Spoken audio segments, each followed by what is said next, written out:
Hello and welcome to the third installment of Pennywise Pauper. I'm your host, Jake. I've been sick for a few weeks, but I'm better now and I'm recording videos again. This week we get to play Elves, which is an extremely awesome deck list. I had played Control the first 2 weeks and wanted to play something more aggressive, and there's not a lot of decks more aggressive than Elves. The goal is to dump your entire hand onto the battlefield by turn 2 or turn 3, and then just keep attacking your opponent to death until they die. There's a couple of other intricacies with the deck, but that's the main game plan. Let's look at the different parts of the deck and how they function. So first we have our mana creatures. Given the small amount of lands we're running, it's very important that we have mana creatures in the deck. So we have 3 Elvish Mystic, 3 Llanowar Elves, 2 Fyndhorn Elves. These are all functionally equivalent. However, we play 3-3-2 instead of 4-4 because Echoing Decay is in the format. So we want to spread out these cards as much as possible. On the bottom row we have Priest of Titania, which can add tons and tons of mana after we put our elves onto the battlefield. And then lastly, we have 2 creatures that don't look like mana elves at first glance. So first there's Birchlore Rangers. It says tap 2 untapped elves you control, add 1 mana of any color to your mana pool. Next we have Nettle Sentinel, which doesn't untap during its controller's untap step, but when you play a green spell, you get to untap it. So the way this works is, you play one of each of these, and then you have infinite mana for 1-drop green creatures. So you tap the Birchlore Ranger and the Sentinel to produce a green, you play your 1-drop, it untaps the Sentinel, the 1-drop enters the battlefield, and now you have the 1-drop you just cast and the Nettle Sentinel untapped again, so you can cast more 1-drops. So these two together are very powerful for dumping all your 1-drops onto the battlefield. If you get additional Nettle Sentinels, you can generate additional mana, but even just having one is pretty good, which is why I put it in here with the mana creatures. Additionally, you can just play it on turn 1 and start attacking for 2 if you don't have a Birchlore Ranger, so it's good in either function. Now we have our elves that actually do something. First we have 4 Well-Wisher. It taps to gain 1 life for each elf on the battlefield. This is very strong against other aggressive decks. Sometimes you can just gain 20, 30 life and put yourself entirely out of reach of opposing aggro decks. The next one we have is Timberwatch Elf.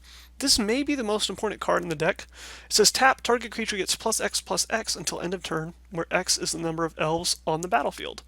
So this is a repeatable pump spell that you can use once every turn cycle, and it's extremely powerful. There's a ton of versatility with this, and if you ever get multiples on the battlefield, you're going to close the game very quickly. Oftentimes you only need 1 though. Next we have Lissalana Huntmaster. 4 mana 3/3, when you cast an elf spell, you may put a 1/1 green elf warrior creature token onto the battlefield. And now you're wondering, why am I going to still have elves in hand after I cast a 4-drop? Well, I'm glad you asked. Down in the bottom right, we have 4 copies of Distant Melody.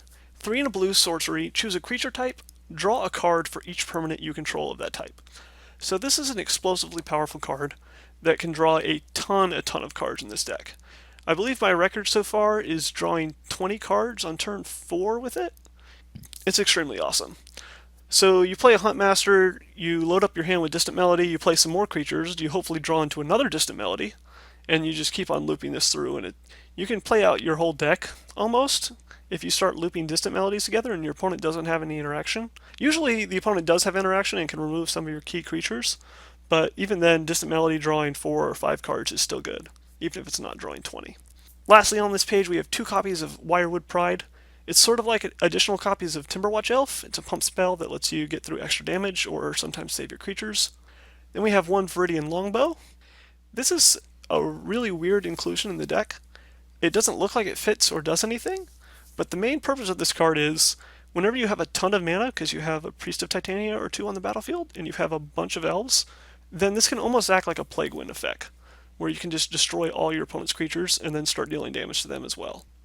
Additionally, it's just good against 1 toughness creatures in general, of which there are a decent amount in the format even after the Cloud of Fairies banning. Lastly, we have 4 Quirion Ranger. This card acts like a copy of another elf you control, essentially.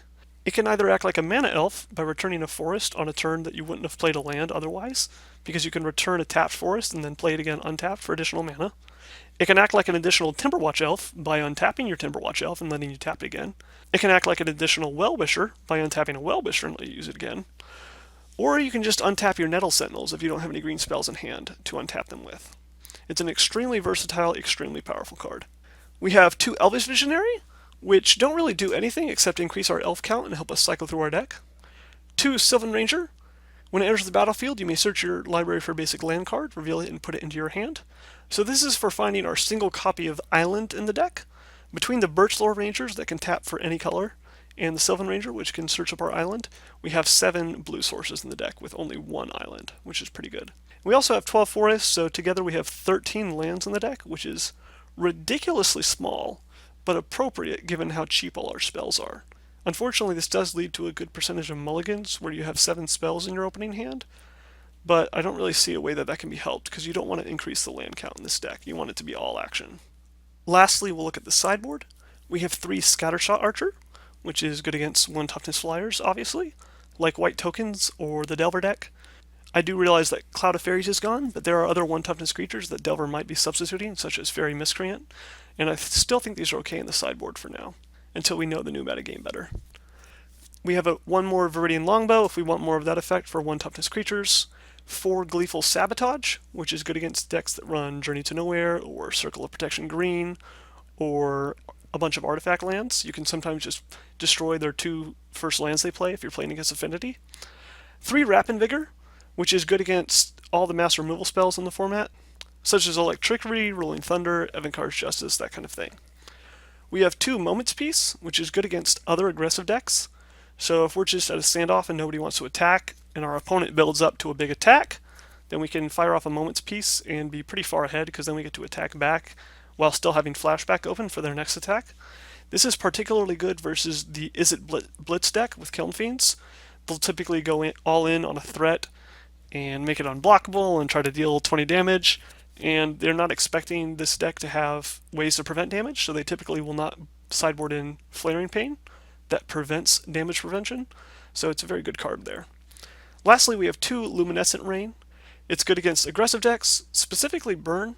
If the Burn deck thinks that they can outrace you by pointing all their Burn at your face and not messing with your elves, then you can often attack very quickly and sometimes outrace them on your own, but combined with 4 Well-Wisher and 2 Luminescent Rain, it gets a lot easier. Alright, that's it for the deck. Let's get to the matches and see how they go.